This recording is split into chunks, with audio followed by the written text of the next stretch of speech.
Halo semua, selamat siang. Good afternoon, everyone. How are you today? Hope you're doing fine. Hope you're doing great. Welcome to Ed America. Ed America is an American center owned by the U.S. Embassy, where you can explore and experience about the United States through our high-tech facilities. For example, we're having a digital library, so you can borrow an iPad.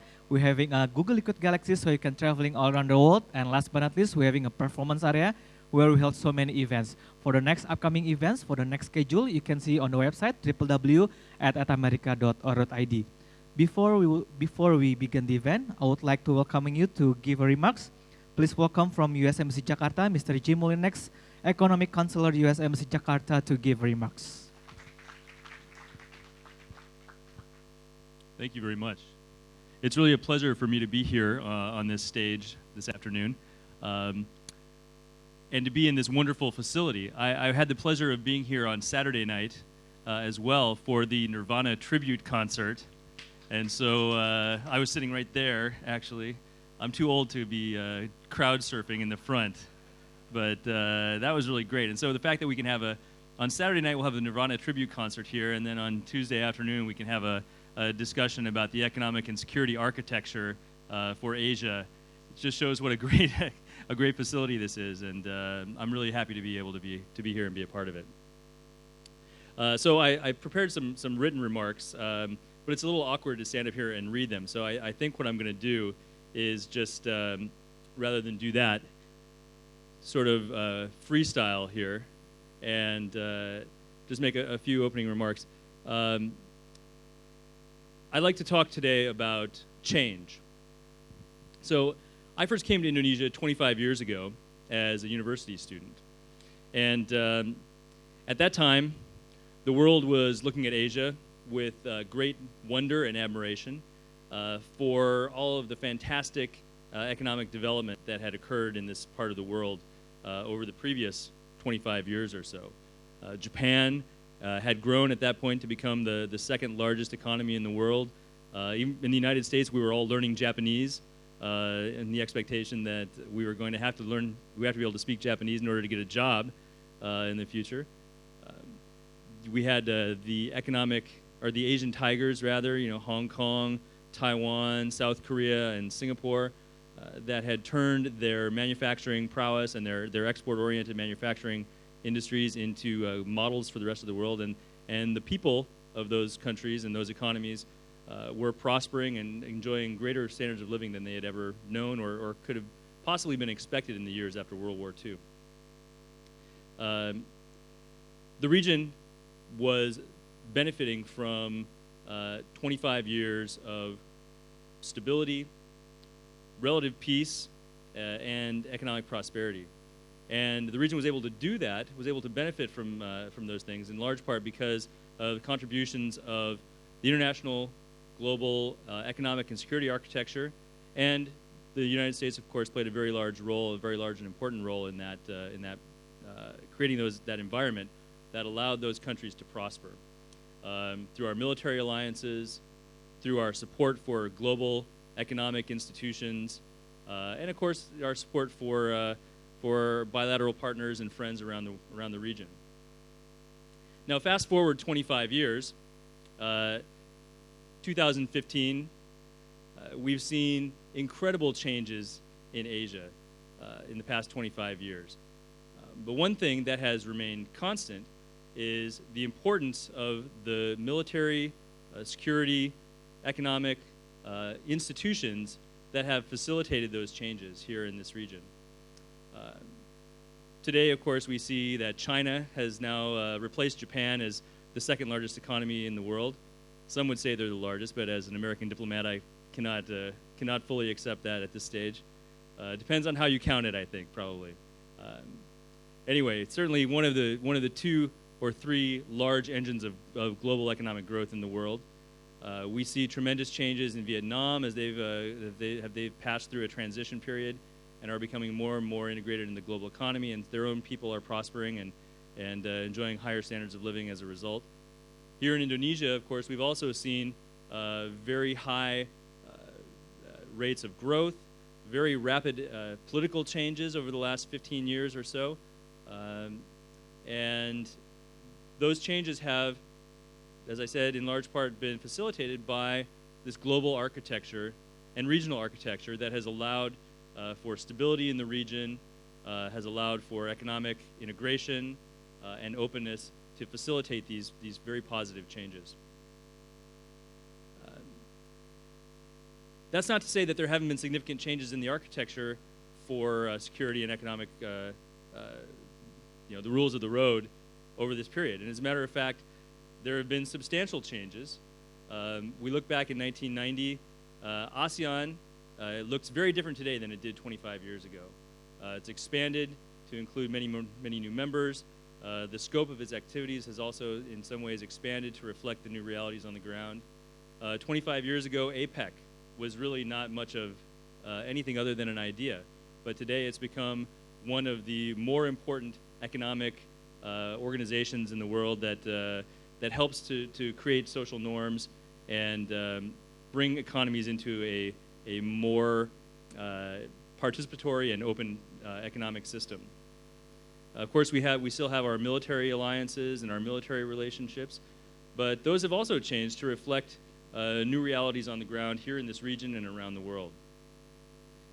So the question I think for us here today is what is going to happen in the next 25 years, and how can the United States and how can Indonesia play important roles, roles commensurate with their size and with their interests in creating the kinds of institutions and the kinds of organizations that will shape the global architecture, that will create the environment for peace, stability, and economic development in the years ahead.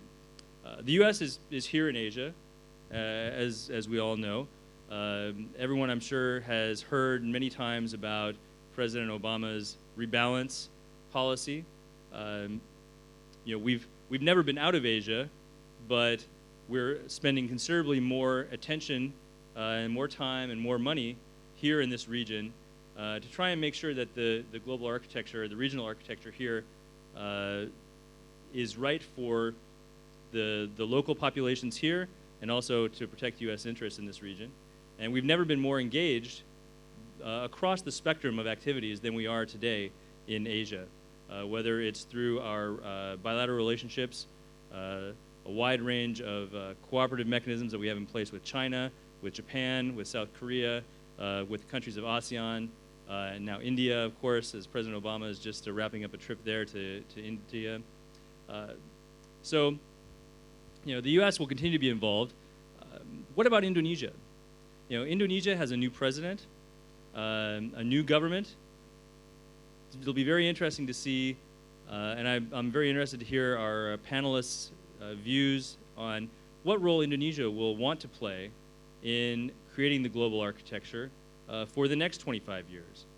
Indonesia has become a more important player, both in ASEAN as the largest country, the largest economy in ASEAN, now also as a G20 member, and an opportunity to play an important role in that institution, as members of other global institutions that deal with, for example, very topical, aircraft safety or air travel safety, terrorist financing, money laundering, all of these different types of global bodies that will help to shape how countries interact and how we will work together to create a prosperous and stable system in the future. So with that, I'd like to say that I'm very happy to be here, and I'm very interested to hear what our distinguished panelists will have to say with respect to the future of the global architecture and the regional architecture here in Asia, and the roles that America and Indonesia can play together to create the type of system that promotes security, promotes stability, creates prosperity, and in the end helps to raise standards of living and benefit people of all of our nations in the years ahead. Thank you very much, and I'll turn it over to our moderator.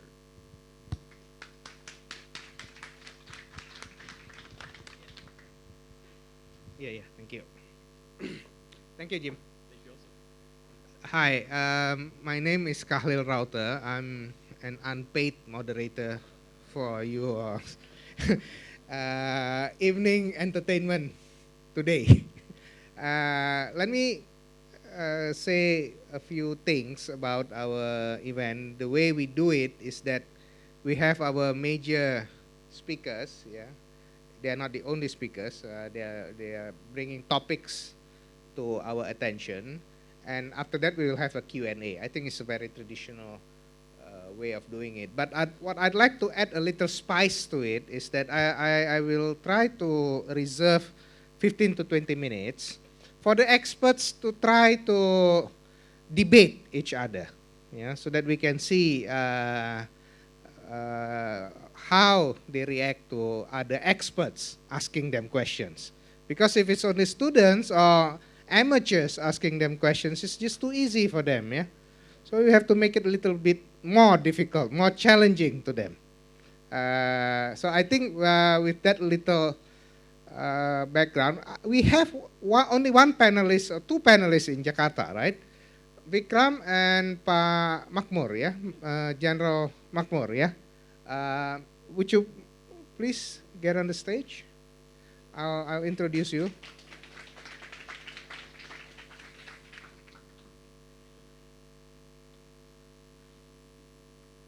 Pak Makmur, saya kasih Pak.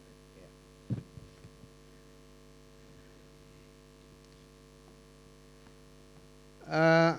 For some of you who've been watching this space or this kind of events, I think Vikram is a rather well-known speaker. So I will start with Pak Makmur, yeah, our fresh face for today. Pak Makmur is a brigadier general, retired.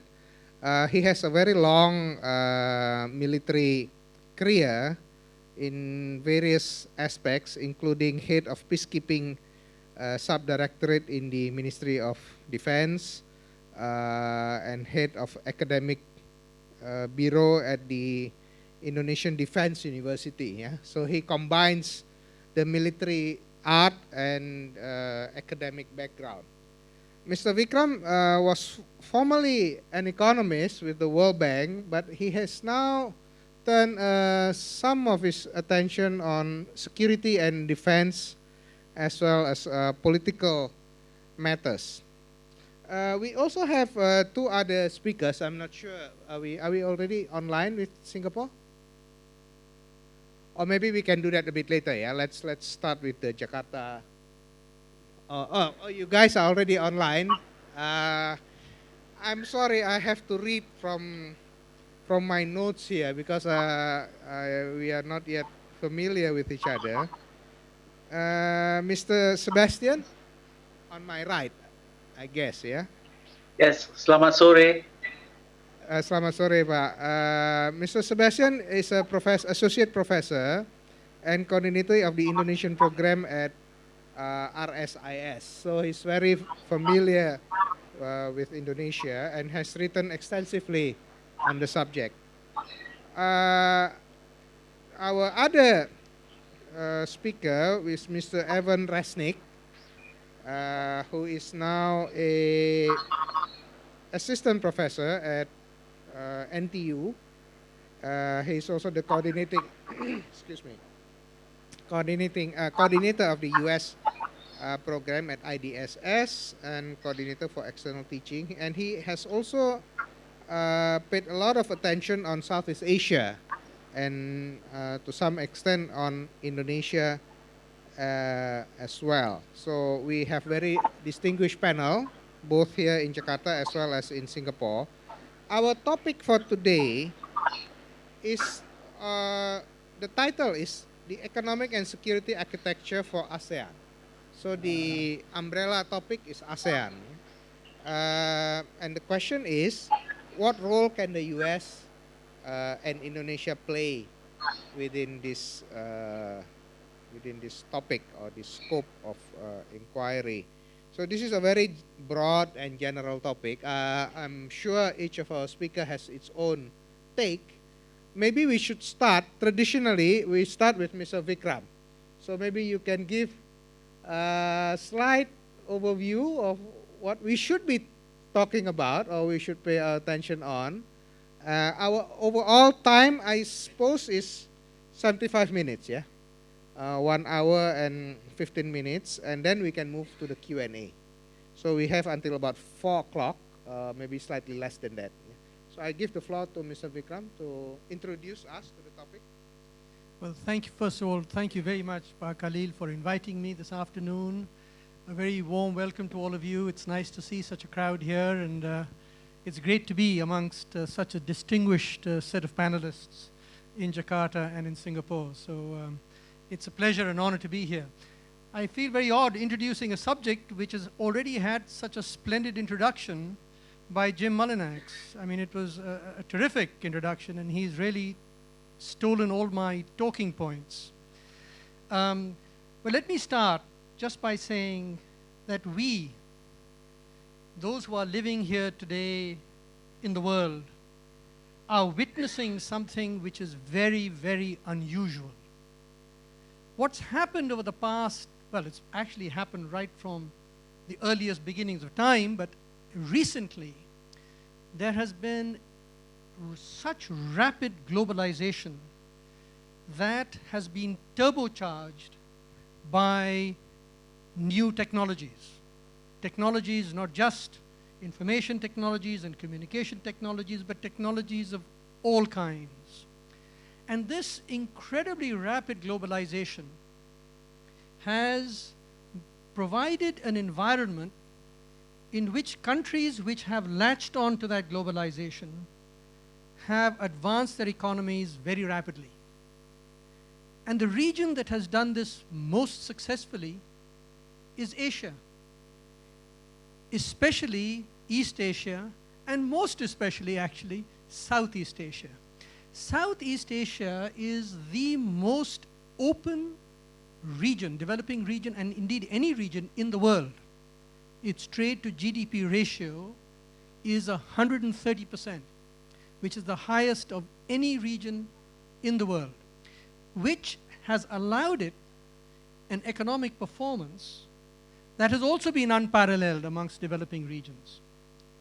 So right from 1960 onwards, the growth of per capita incomes in Southeast Asia has been most unusual compared to any other developing region, except for one country, a developing country, which is China.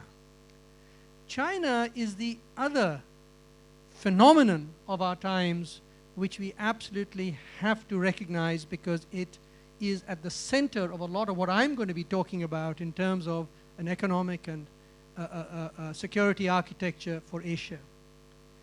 China's rapid growth, driven in large part by its engagement with the world economy, has brought into its gravitational orbit the countries that are surrounding it, the countries that are in close geographical proximity to China, and that is especially true of Southeast Asia. So Southeast Asia's trade links with China have been intensifying very rapidly to the benefit of China and to the benefit of Southeast Asia. I think both parts of this equation have benefited greatly from this rapid integration. And this rapid integration, incidentally, has been taking place much more evidently in mainland Southeast Asia as opposed to peninsular Southeast Asia. So while Indonesia's trade with China has increased a lot, and so has the Philippines, it's actually mainland Southeast Asia that is integrating much more rapidly. Now, this rapid integration with the Chinese economy is going to accelerate. It's not going to decelerate. It's going to accelerate for two very important, actually for three very important reasons. The first reason is that there's a rapid amount of infrastructure development that is going to combine, bring together the Chinese economy with the mainland Southeast Asian economy. So there's a lot of infrastructure development which is going to enhance trade links. So that's the first phenomenon. The second phenomenon is that China is the world's largest saver. It saves over 50% of GDP, and there is enormous pressure for that capital to be now invested outside China. And so we are going to see a significant amount of outward foreign direct investment from China into into the world, but especially into Southeast Asia and into the neighboring countries of Asia. And one manifestation of this, for example, is the newly formed Asian Infrastructure Investment Bank, the AIIB, which is going to have a capitalization of $100 billion, could potentially, in fact, become an institution which is larger than the World Bank, potentially. We have the new BRICS Bank, which is also to a significant extent going to be financed by China. It's another manifestation of the Chinese expanding their abilities to invest abroad using their enormous resources. So that's the second phenomenon that's taking place, which is going to draw Asia into the gravitational orbit of China. And there's a third phenomenon, and that third phenomenon is driven entirely by Chinese foreign policy initiatives. And the most significant part of that foreign policy initiative, which I'm not sure all of you are aware of, maybe you are, is the famous One Belt, One Silk Road. Whether you've heard of this or not, I'm not sure. The One Belt is the Chinese initiative to expand its infrastructure links with Western Europe across the land mass of Asia, so that it will no longer have to go through the through the South China Sea and the Indian Ocean and across the Suez Canal in order to trade with Europe. It will trade with Europe overland, and that will significantly reduce the costs of trade and will draw China closer to Europe. The second phenomenon is the Maritime Silk Road, which is the idea is to develop ports along the South China Sea route through Southeast Asia into the Indian Ocean, which will give China greater security for its energy supplies and for its other trade supplies. Now, these are two very important initiatives, and I hope, and I would like you to read up about this, because this will, if it actually comes to pass, will have significant bearing on China's regional role in Asia. So that's the first story. The first story is one of enormous economic integration that's taking place, which has made Asia the powerhouse of the world when it comes to competitiveness, especially in manufacturing. But there's a second phenomenon. That second phenomenon is that with the rise of China, there have also now been growing tensions in the region. And this is in part only, driven by a Chinese claim that it's called the 9-dash line, and it's not clear what this 9-dash line is, but it's a line which goes through the South China Sea and really encompasses most of the South China Sea, about 80% of the South China Sea. Now, it's not clear what this 9-dash line is which China has put forward, because China itself has not clarified what it is. It hasn't said whether it's the border of China. It hasn't said whether this is the limits of its interests in fishing and maritime rights. So it's not clear what it is, but it is leading to enormous tensions because there are many Southeast Asian countries that also have territorial claims in the South China Sea. And a big concern is that if China claims a significant part of the South China Sea, what will happen to the freedom of navigation? So that is a long-term concern that several Southeast Asian nations have. And that allows me to introduce the role of the United States. The role in the United States has had this famous pivot or rebalancing towards Asia. It's done it largely because it recognizes the importance of Asia. It wants to make sure it recognizes that Asia is such a powerful region, and it wants to make sure that its links with Asia are maintained and in fact are intensified. But at the same time, it also wants to make sure that the freedom of navigation and the ability of the countries of Southeast Asia to trade freely with the rest of the world are also maintained. And as Jim suggested, the United States has been a major protector of the global commons for the last several decades. And it has provided the public goods, the global public goods, which has allowed the world, in fact, to prosper over the last several decades.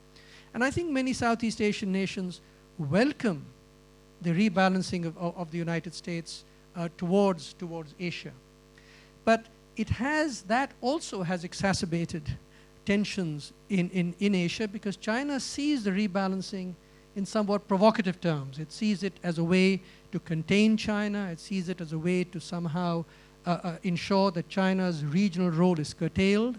I don't believe that's the case. I don't believe that is what the United States intends to do, but that is certainly the perception of the leadership of China, and that has exacerbated tensions. That leads to the concerns about security, because in the past, when you've had a rising power and an established power, invariably there has been conflict.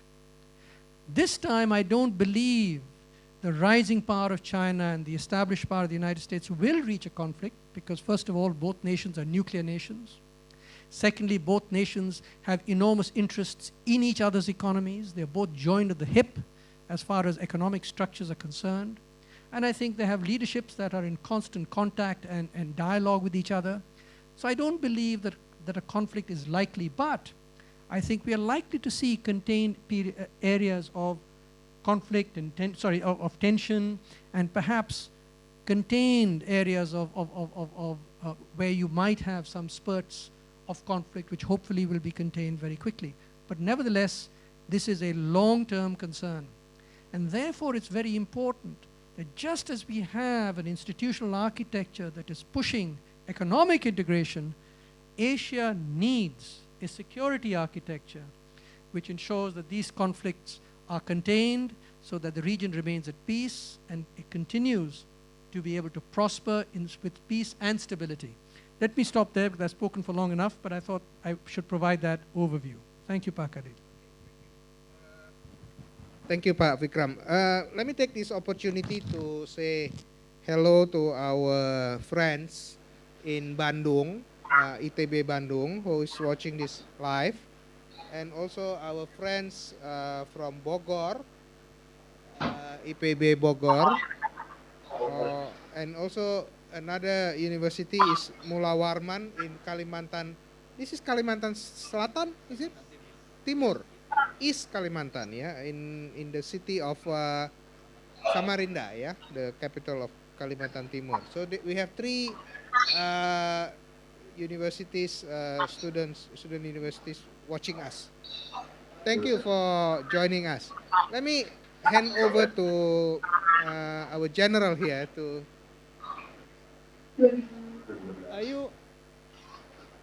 Can you hear us well? Bisa didengar dengan baik?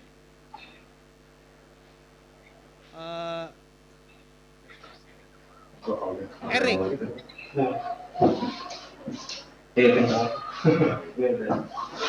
Okay, good. Let me turn to Pak Makmur, yeah, to Pak Vikram has laid out the groundwork.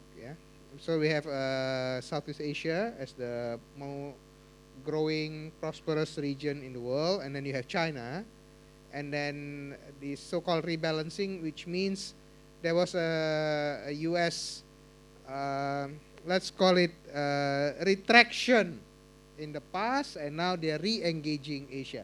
Let me put it in very cost terms, yeah, because I'm a very simple-minded person. And also there's the declining role of Japan. Yeah, Japan used to be very important in Asia, but now the role has been sort of taken over by China as the second largest economy in the world. So there's this dynamics moving about. Now, the question for Pak Makmur is, what is Indonesia's view on this? I mean, how are we looking at this, and what are our concerns, or what we would like to see happen? Please, Pak. Thank you very much. Assalamualaikum warahmatullahi wabarakatuh. First of all, I would like to express our gratitude to the U.S. Embassy and Bakri Foundation, who invited me to join with discussion. And before that, I would like to say hello to Pak Sebastian. It's my old friend. Okay. In Indonesian view, that this, what we call it, just like a problem, yeah, in South China Sea. And I would like to explain first about the position of the ASEAN countries as a physical. So ASEAN country, as we can see in the map, in this map, that it has a strategic position.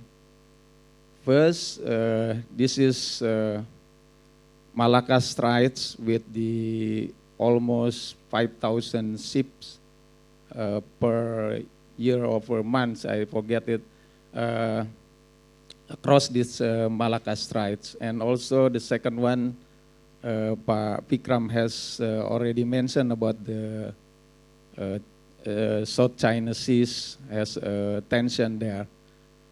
From Indonesian perspective, is Indonesia will have a spillover from this South China Seas in the future if this region cannot maintain by the peace situation, because the closest island or country that close to the China Sea, South China Sea, is the Kepulauan Natuna.